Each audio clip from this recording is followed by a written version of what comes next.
Morning student, आपका 11th class का chemistry का पहला chapter some basic concept of chemistry और आज उसका लेक्चर नंबर 6 है। आज के लेक्चर में हम पढ़ने वाले हैं एम्पेरिकल फार्मूला और मॉलिक्यूलर फार्मूला का डिटर्मिनेशन कैसे किया जाता है, यानी कि मूलानुपाती सूत्रों का निर्धारण किस तरह से किया जाता है। ठीक है, तो आज का टॉपिक नोट करें, मूलानुपाती सूत्र। मूलानुपाती सूत्र या एम्पेरिकल फॉर्मूला।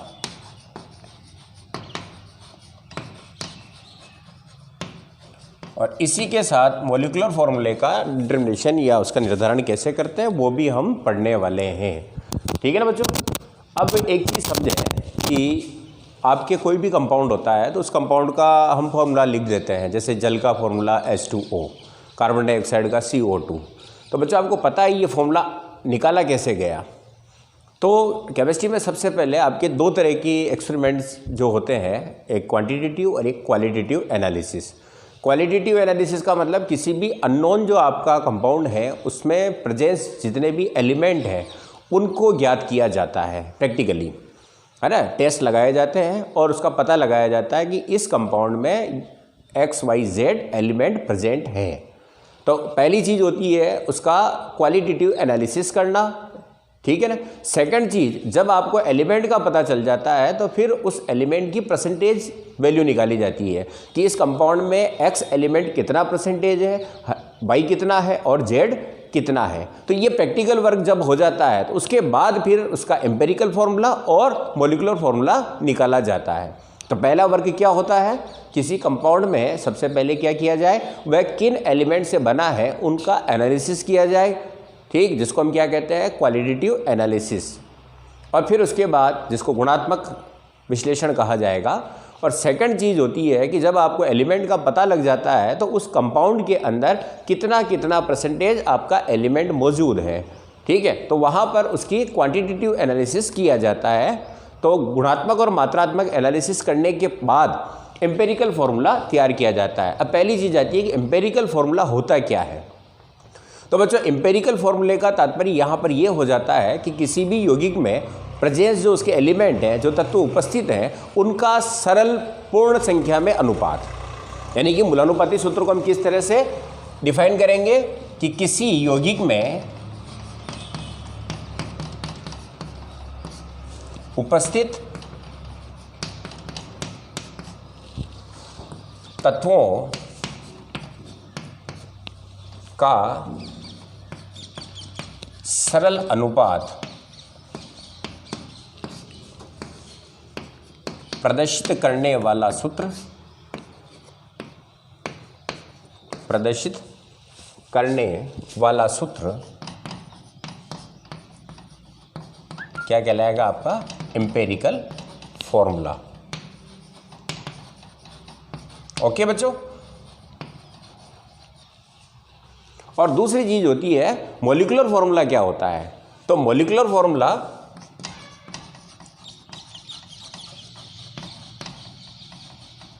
यानी कि अणुसूत्र की बात करें तो मॉलिक्यूलर फार्मूला बच्चों जिसमें यौगिक में उपस्थित जितने भी तत्व हैं उनकी वास्तविक संख्या हो, यानी कि कितनी तत्व वहाँ पर टोटल प्रेजेंट है, ये केवल उसका क्या बताएगा, सिंपल रेशो बताएगा, सरल अनुपात बताएगा। जबकि अणुसूत्र क्या करता है, किसी यौगिक में उपस्थित तत्वों का वास्तविक संख्या को प्रदर्शित करने वाला सूत्र। ठीक है, तो इसकी डेफिनेशन क्या हो जाएगी कि किसी यौगिक में उपस्थित तत्वों की वास्तविक संख्या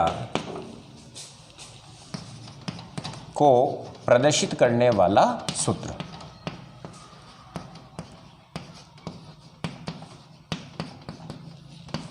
क्या कहलाएगा, आपका अणुसूत्र कहलाता है। ठीक है ना बच्चों। अब इसको आप छोटे से एग्जांपल से देखिए, जैसे बेंजीन का अणुसूत्र जो होता है वो C6H6 है और इसका एम्पेरिकल फॉर्मूला क्या हो जाता है, CH। क्योंकि यहां पर जितने बेंजीन में तत्व प्रेजेंट है, कार्बन 6 और हाइड्रोजन 6 प्रेजेंट है, तो उनको दर्शाया गया है। तो ये तो उसका क्या हो जाएगा, मॉलिक्यूलर फॉर्मूला। और ये जो आपका है उन तत्वों का सरल अनुपात, तो ये कहलाएगा इसका एम्पिरिकल फॉर्मूला। समझ में आया ना। अब इस एम्पिरिकल फॉर्मूले को कैसे ज्ञात किया जाता है, ठीक है, अब हम उसको सीखने वाले हैं। बड़ा सिंपल सा पैटर्न होता है। मैंने कहा ना स्टार्टिंग कहाँ से होगी, सबसे पहले आपको प्रैक्टिकली उसका तत्वों का पता लगाना होगा, फिर उन तत्वों की प्रतिशत मात्राएं कितनी है वो ज्ञात किया जाए। प्रतिशत मात्रा ज्ञात करने के लिए कई सारे एक्सपेरिमेंट होते हैं, विधियां हैं, मेथड है जहाँ से उनको ज्ञात किया जाता है, और उसके तत्वों का पता लगाने के लिए कई सारे टेस्ट होते हैं, उन परीक्षणों के द्वारा उन तत्वों का पता लगा लिया जाता है। ठीक है, तो सबसे पहले आप डेफिनेशन को नोट कर लें, फिर मैं बताने वाला हूं एम्पिरिकल फॉर्मूला किस तरह से हम निकालेंगे। अब एम्पिरिकल फॉर्मूला किस तरह से निकालेंगे उसके लिए मैंने एक एग्जांपल लिया है, उस एग्जांपल से हम एम्पिरिकल और मॉलिक्यूलर फॉर्मूला ज्ञात करने वाले हैं। एग्जांपल ये है कि एक यौगिक में 4.07% हाइड्रोजन है, H 24.27% कार्बन है, और 71.65% यहाँ पर क्या है, क्लोरीन प्रेजेंट है। और यौगिक का जो मोलर मास है यानी कि अणुभार मोलर द्रव्यमान 98.96 ग्राम है। तो आपको एम्पिरिकल फार्मूला और मॉलिक्यूलर फार्मूला ज्ञात करना है इस यौगिक का। ठीक है, तो इसके लिए आपका एक पैटर्न होता है कि सबसे पहले आप एक टेबल तैयार कर लें सिंपल सी, कि तत्व कौन कौन से हैं, ठीक है, और उनकी प्रतिशत मात्रा कितनी है, प्रतिशत द्रव्यमान मात्रा, प्रतिशत द्रव्यमान मात्रा कितनी है। सेकंड काम ये नोट कर लें। तीसरी चीज़ है कि ग्राम में इसकी मात्रा कितनी हो जाएगी, तो ग्राम में मात्रा ज्ञात करना। ओके, फिर उसके बाद आपका मोल संख्या कि प्रत्येक तत्व के कितने मोल प्रेजेंट हैं। ओके, फिर मोल का सरल अनुपात,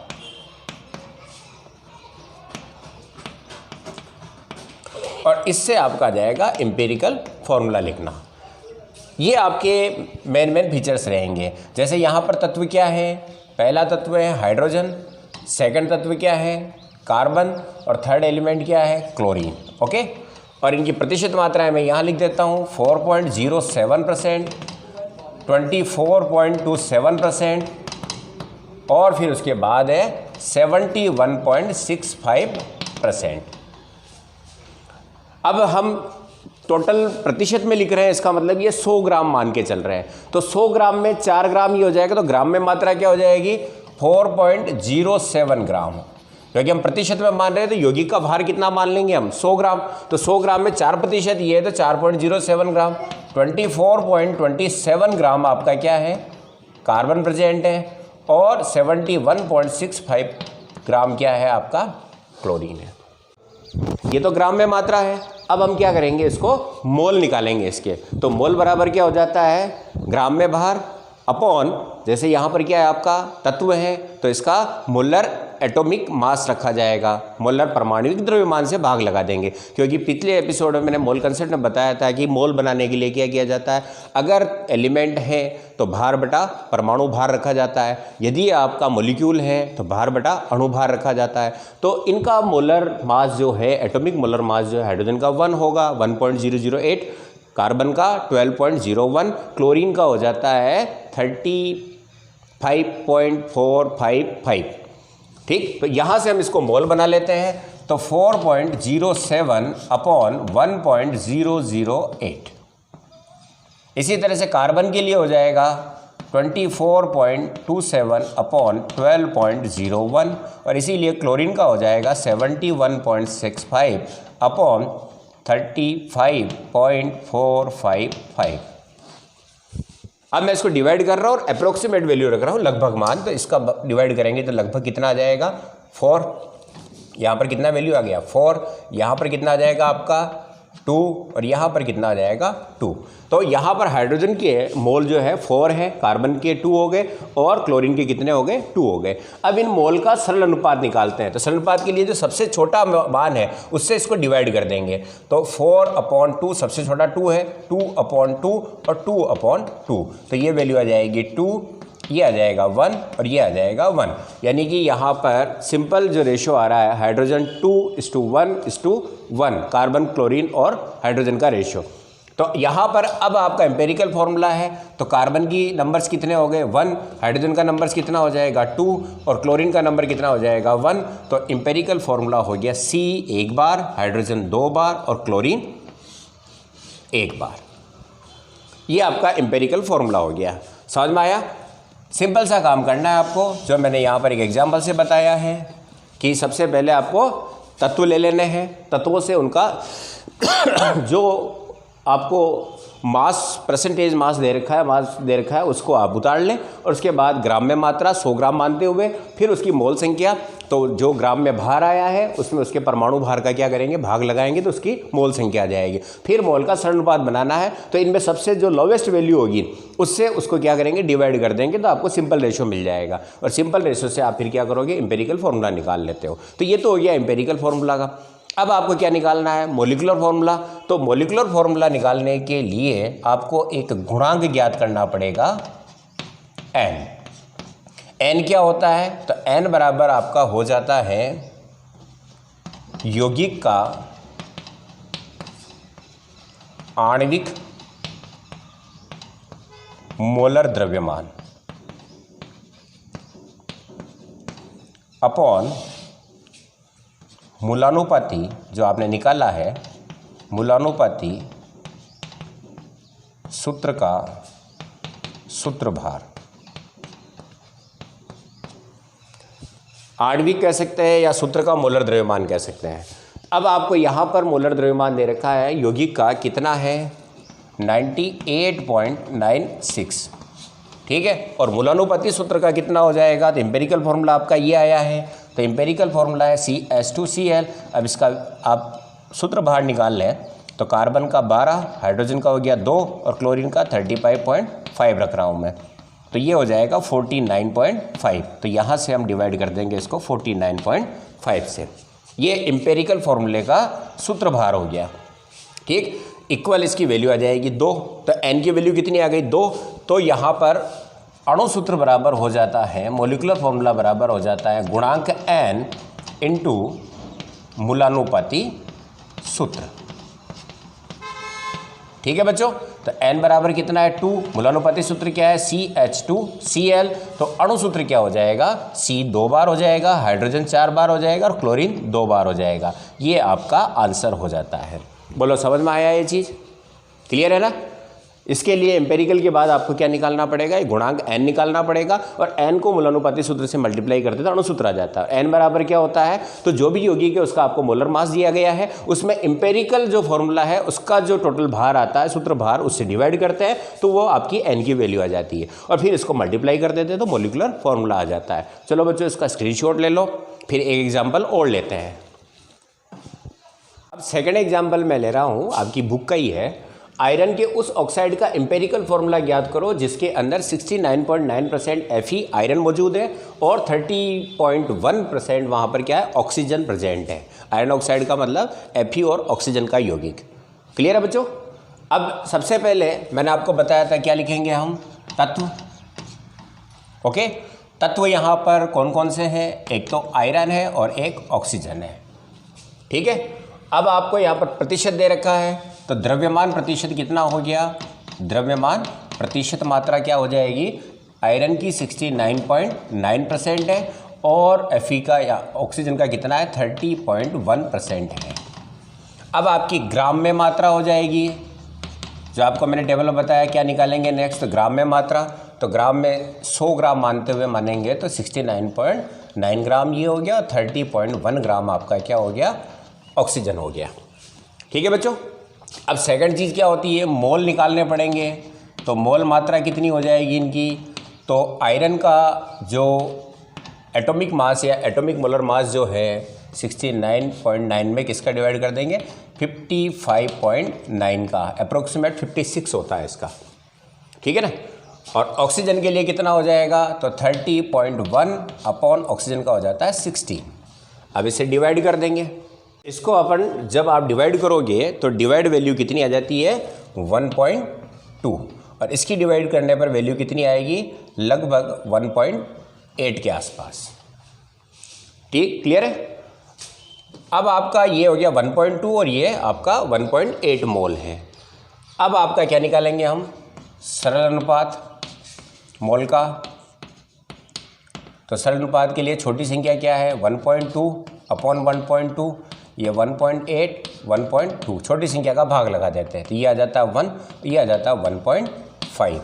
लेकिन एम्पेरिकल फॉर्मूला में आपको पता है कि पूर्ण संख्या चाहिए, तो इसको हम पूर्णांक में बदल देते हैं। तो पूर्णांक में बदलने के लिए इसको भी मैं 2 से मल्टीप्लाई कर लूँ और इसको भी मैं किससे मल्टीप्लाई कर लूँ, 2 से।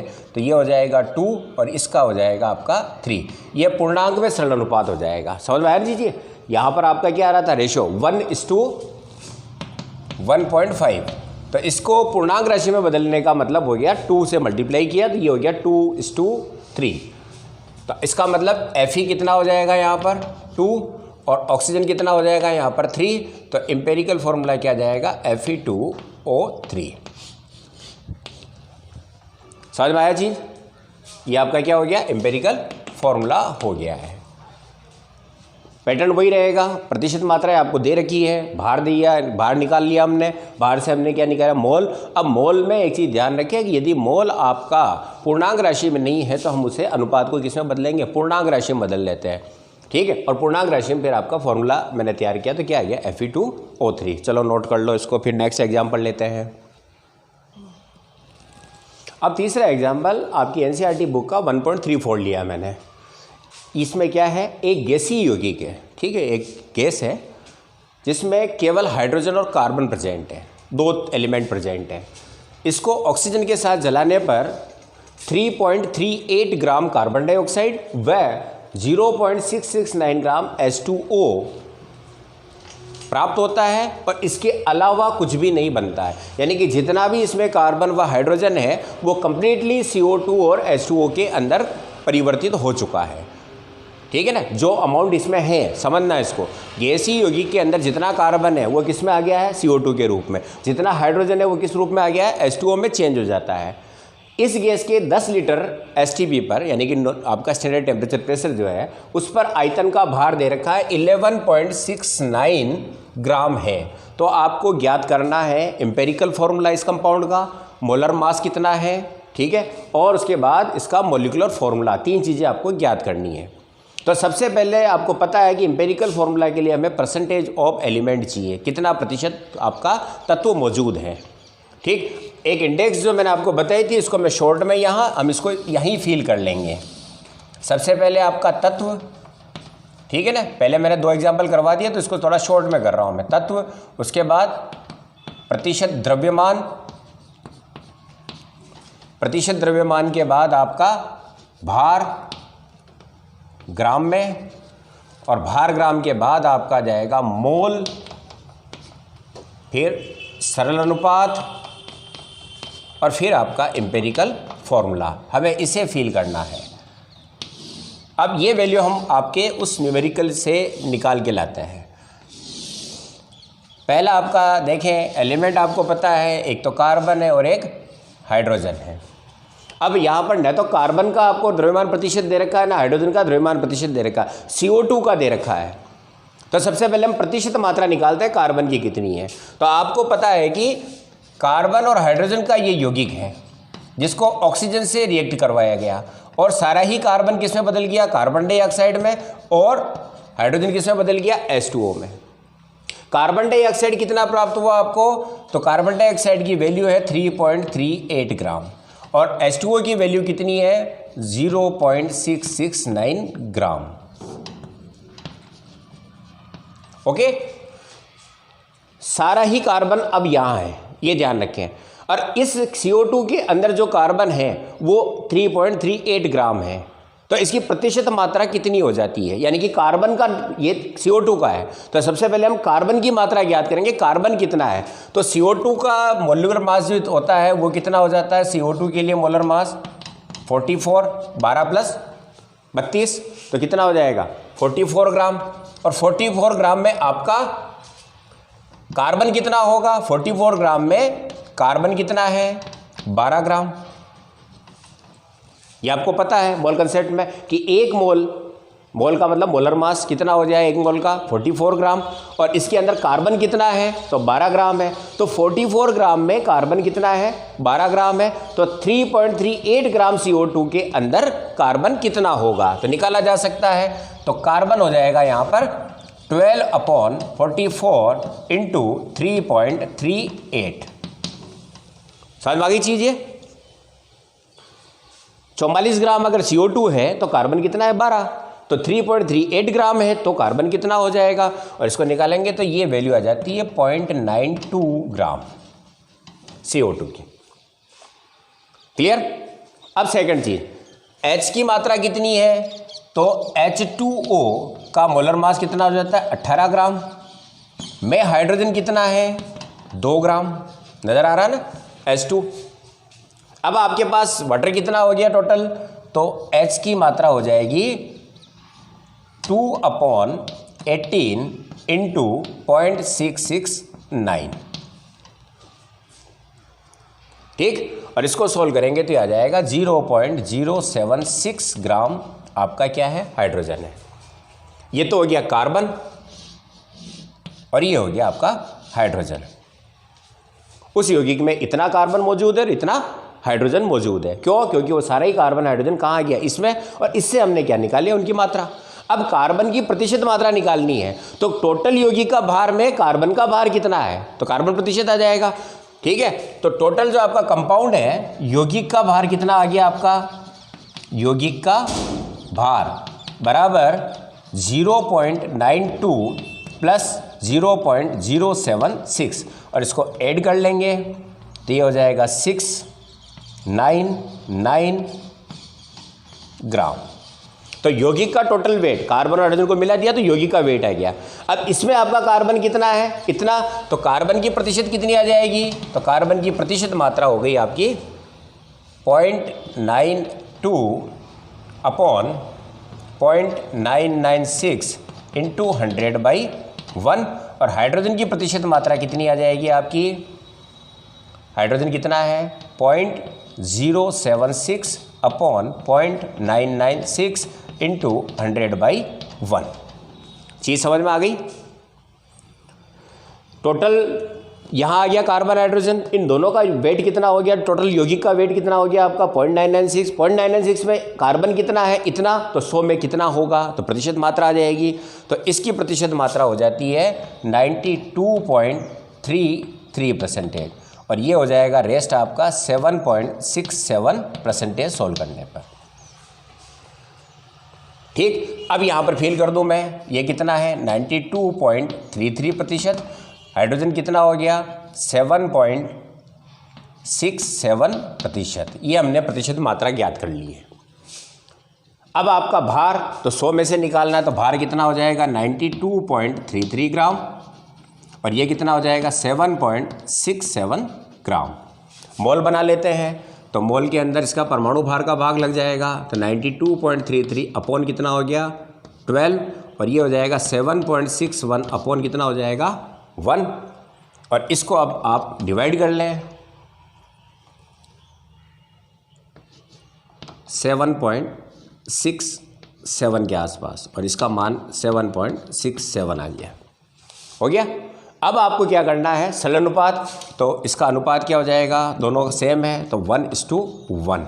तो एम्पेरिकल फॉर्मूला क्या हो गया, कार्बन बराबर 1 और हाइड्रोजन बराबर भी कितना 1, तो एम्पेरिकल फॉर्मूला क्या जाएगा CH। यहाँ तक आप इसको स्क्रीनशॉट ले लें, एम्पेरिकल फॉर्मूला हमने निकाल लिया, यानी कि पहला काम आपका हो चुका है। अब आपको क्या निकालना है मोलर मास, और फिर उसके बाद क्या निकालेंगे हम मॉलिक्यूलर फॉर्मूला, तो आप इसका स्क्रीनशॉट लें। अब आपका एम्पेरिकल फॉर्मूला आ चुका है। अब आपको सेकंड चीज़ क्या निकालनी है, मोलर मास निकालना है। इसके लिए आपको क्या दे रखा है, नीचे पढ़े आप, इस गैस के 10 लीटर STP पर आयतन का भार कितना है 11.69 ग्राम। STP पर 1 मोल का आयतन कितना होता है 22.4 लीटर, मोल कंसिडर पड़ा है। अब 22.4 लीटर 1 लीटर आपका 1 मोल का है। ठीक, यहां पर आपको 22.4 लीटर होता है तो कितना मोल होगा 1 मोल। क्लियर है ये। और यहां पर आपका कितना है 10 लीटर, तो एक बात ध्यान रखें कि चूंकि 10 लीटर एसटीपी पर गैस आयतन का भार कितना है 11.69 ग्राम, इसलिए 1 लीटर का कितना हो जाएगा एसटीपी पर 11.69 अपॉन 10, और आपको 22.4 लीटर का कितना वेट होगा, वही तो उसका क्या होगा मोलर मास, क्योंकि 22.4 लीटर का होता है 1 मोल, ठीक है, और उसका द्रव्यमान जो आएगा वो क्या होगा उसका मोलिकुलर मास हो जाएगा, ठीक है ना। तो यहां पर अब आपको किसके लिए निकालना है, तो 22.4 लीटर पर गैस आयतन का भार कितना हो जाता है, तो एक का कितना हो रहा है 11.69 अपॉन 10, इसलिए 22.4 का कितना हो जाएगा, तो 22.4। अब इसको आप सोल्व करेंगे तो ये आ जाएगा 26 ग्राम के आसपास, लगभग 26.1 आएगा, तो 26 ग्राम के आसपास। ये चीज़ समझ में आई। एक मोल का जो भार होता है वह उसका क्या हो जाता है, मॉलिक्यूल का मॉलिकुलर मास हो जाएगा, ग्राम मॉलिकुलर मास हो जाता है, अणुभार हो जाता है। तो 22.4 का जो भार आएगा वही आपका क्या होगा, इसका मोलर मास होगा। क्लियर। अब आपके पास 22.4 का ना देकर उसने कितना दिया है, 10 लीटर का वेट दे रखा है, तो 22.4 का वेट कितना हो जाता है 26 ग्राम। इसका मतलब क्या हो गया, इस कंपाउंड का मोलर मास कितना हो गया 26 ग्राम। ये आपका सेकंड आंसर। और अब आपको क्या निकालना है, मॉलिक्यूलर फॉर्मूला। तो मॉलिक्यूलर फॉर्मूला के लिए क्या होता है, n इंटू एम्पेरिकल फॉर्मूला का सूत्रभार, और n बराबर क्या हो जाएगा, तो एम्पेरिकल का भार कितना है, तो एम्पेरिकल आपका क्या था CH, तो कितना हो जाएगा 12 + 1 बराबर कितना हो गया 13, और आपके मॉलिक्यूलर मास कितना आ रहा है, यौगिक का अणुभार 26 है, और एम्पेरिकल फॉर्मूले का सूत्रभार कितना है 13, तो आपका कितना हो गया N2, तो N2 है, तो मॉलिक्यूलर फॉर्मूला क्या हो जाएगा 2 इंटू CH C2H2 एसिटिलीन, यानी कि आपका मॉलिक्यूलर फॉर्मूला जो आया है वो आएगा C2H2। ये आपके तीनों आंसर हो गए। समझ में आ गया पूरा न्यूमेरिकल, ठीक है ना। तत्व थे CO2 और H2 में बदल गए, सारे ही बदल गए, कुछ भी ना बचा, और दोनों ही बने। तो CO2 कार्बन सारा ही CO2 के रूप में है और हाइड्रोजन सारा ही H2O के रूप में। उनका आपको भार दे रखा था, तो उसके आधार पर हमने क्या किया, कार्बन की प्रतिशत मात्रा और हाइड्रोजन की प्रतिशत मात्रा निकाल ली, और प्रतिशत मात्रा निकालकर हमने क्या किया, वही मोल बना लिया और एम्पेरिकल फॉर्मूला ज्ञात कर लिया। फिर सेकंड जो दिया है मोलर मास कितना होगा, तो आपको एसटीपी पर 10 लीटर का भार दे रखा है, तो मोलर मास किसे कहते हैं, 1 मोल का भार, और 1 मोल एसटीपी पर क्या होगा, तो 22.4 लीटर आयतन का जो भार होता है एसटीपी पर वो क्या हो जाता है, आपका आयतन जो आता है वो क्या हो जाता है 1 मोल। तो 1 मोल 22.4 का है, तो यहाँ पर कितना है आपके पास 10 लीटर का भार इतना है, तो 22.4 का कितना होगा, वो उसका मोलर मास हो गया। और फिर हमने क्या निकाल लिया, मॉलिक्यूलर फॉर्मूला ज्ञात कर लिया। समझ में आ गया। चलो इसका स्क्रीनशॉट ले लो, ले लिया। अब आप एक चीज़ ध्यान रखें कि आज का जो मेरा ये था जो आपको लेक्चर दिया है, ये एम्पेरिकल फॉर्मूला का डिटर्मिनेशन है।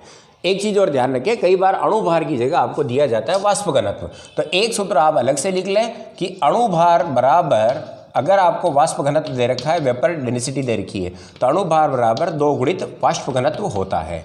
तो कई जगह पर आपको वाष्प घनत्व दिया जाएगा, तो उसको आप 2 से मल्टीप्लाई करोगे तो आपको क्या मिल जाएगा, उसका अणुभार मिल जाएगा। मोलर मॉलिक्यूलर जो मास होता है वो आपको प्राप्त हो जाता है, ठीक है ना। तो वाष्प घनत्व यानी कि 2 इंटू VD, इससे आपको क्या मिल जाएगा, मॉलिक्यूलर वेट प्राप्त हो जाता है।